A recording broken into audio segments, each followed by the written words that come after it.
شروع اللہ کا نام لے کر جو بڑا ہی مہربان نہایت ہی رحم والا ہے۔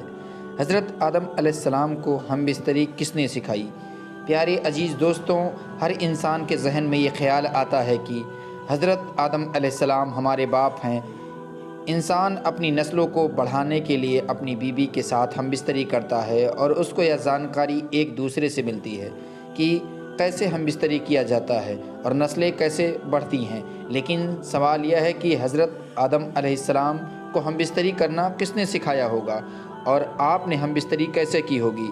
اسی کا سوال آج کا ہم اس ویڈیو میں آپ کو بتائیں گے، لہٰذا ویڈیو کو آخر تک ضرور دیکھیے گا، اور چینل کو ابھی تک سبسکرائب نہیں کیا تو چینل کو سبسکرائب کر لیں۔ چلیے شروع کرتے ہیں۔ پیارے دوستوں، جب میاں اور بیوی ہم بستری کرتے ہیں تو ان کو سکون اور خوشی محسوس ہوتی ہے۔ اس طرح دونوں میاں بیوی میں پیار محبت بڑھتا ہے، وہ ایک دوسرے سے زیادہ محبت کرتے ہیں۔ جب میاں اور بیوی قربت کے دوران ہارمون خارج کرتے ہیں تو ان کو خوشی محسوس ہوتی ہے۔ جب میاں بیوی خوش ہوتے ہیں تو گھر کا سارا نظام بہتر طریقے سے چلنا شروع ہو جاتا ہے۔ پیارے دوستوں، اللہ پاک نے حضرت آدم علیہ السلام کو تخلیق فرما کر جنت میں بھیج دیا۔ ان کی جنس سے کوئی بھی بشر موجود نہ تھا۔ جنت میں رہتے ہوئے حضرت آدم علیہ السلام دل ہی دل میں سوچا کرتے کہ کاش میرا بھی کوئی ہم جنس ہوتا جس سے میں انسیت حاصل کرتا۔ اللہ تبارک و تعالیٰ نے حضرت آدم علیہ السلام کے دل کی بات سے بخوبی واقف تھے۔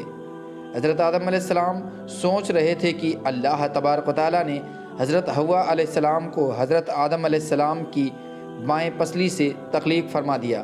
جب حضرت آدم علیہ السلام نے ایک عورت کو اپنے سامنے دیکھا تو آپ علیہ السلام نے حیران ہوتے ہوئے پوچھا کہ تم کون ہو؟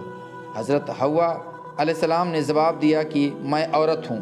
حضرت آدم علیہ السلام نے پوچھا کہ اللہ تعالیٰ نے تجھ کو کیوں پیدا فرمایا ہے؟ انہوں نے کہا کہ اللہ تعالیٰ نے مجھے آپ کو سکون دینے کے لیے پیدا کیا ہے۔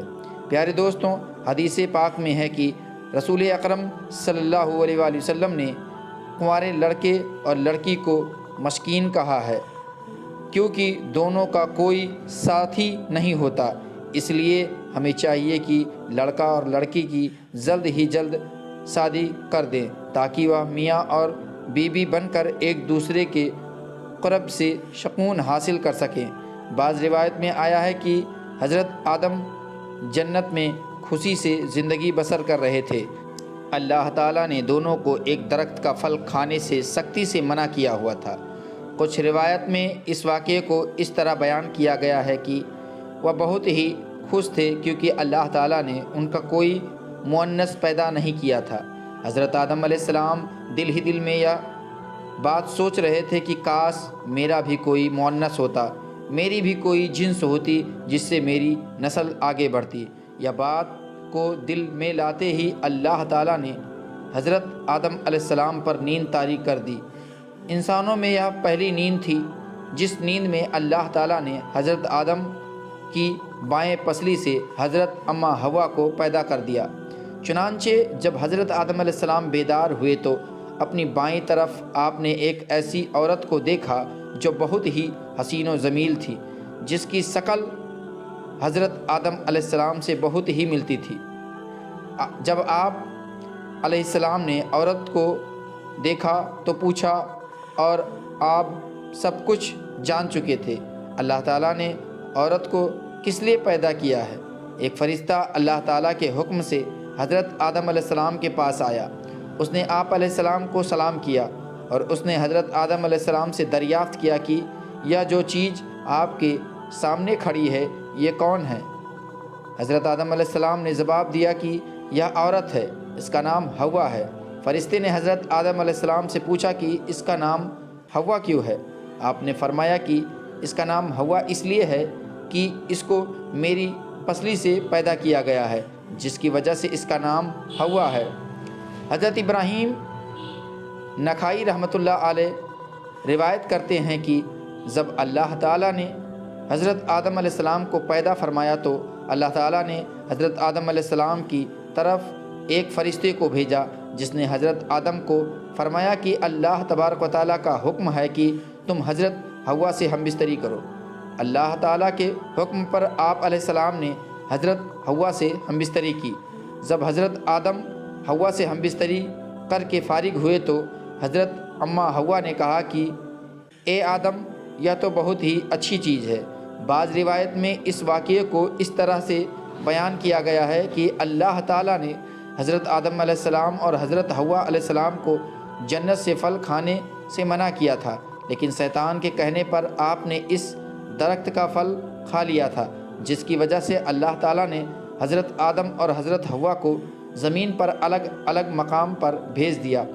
کافی مدت تک حضرت آدم علیہ السلام اور حضرت حوا علیہ السلام ایک دوسرے سے جدا جدا زندگی بسر کرتے رہے۔ حضرت آدم علیہ السلام اللہ تعالیٰ کی بارگاہ میں رو رو کر دعا کیا کرتے تھے۔ پھر ایک دن حضرت آدم علیہ السلام کی دعا قبول ہوئی اور حضرت جبرائیل علیہ السلام حضرت آدم کے پاس حاضر ہوئے۔ حضرت آدم علیہ السلام کے پاس جب حاضر ہوئے تب حضرت جبرائیل علیہ السلام کہنے لگے، اللہ نے آپ کی دعا قبول فرما لی ہے۔ فرشتہ آپ کو مکہ لے گیا اور بتایا کہ اللہ کا حکم ہے کہ یہاں کعبہ کی بنیادیں رکھیں۔ چنانچہ حضرت آدم علیہ السلام نے کعبہ کی بنیاد رکھی اور پھر حجر اسود بھی نصب کیا، جسے آپ جنت سے ساتھ لے کر آئے تھے۔ اللہ تعالیٰ نے حضرت اماں حوا اور حضرت آدم علیہ السلام کو میدان عرفات کے اندر ملا دیا تھا۔ چنانچہ وقت کے ساتھ ساتھ ان دونوں میں کافی تبدیلیاں آ چکی تھیں، اس لیے دونوں ایک دوسرے کو پہچاننے سے قاصر رہے۔ حضرت جبرائیل علیہ السلام نے ان دونوں کو آپس میں پہچان کروائی۔ اس کے بعد حضرت آدم اور حضرت حوا ایک دوسرے کے ساتھ اکٹھے زندگی بسر کرنے لگے۔ جنت میں حضرت آدم علیہ السلام اور حضرت اماں حوا الگ الگ سویا کرتے تھے۔ چنانچہ ایک بار حضرت جبرائیل امین اللہ تعالیٰ کے حکم سے ان دونوں کے پاس آ کر کہنے لگے کہ اللہ تعالیٰ کا حکم ہے کہ آپ دونوں ایک دوسرے سے جمع کریں۔ چنانچہ حضرت جبرائیل علیہ السلام نے آپ کو جمع کے آداب مباشرت بھی سکھائے۔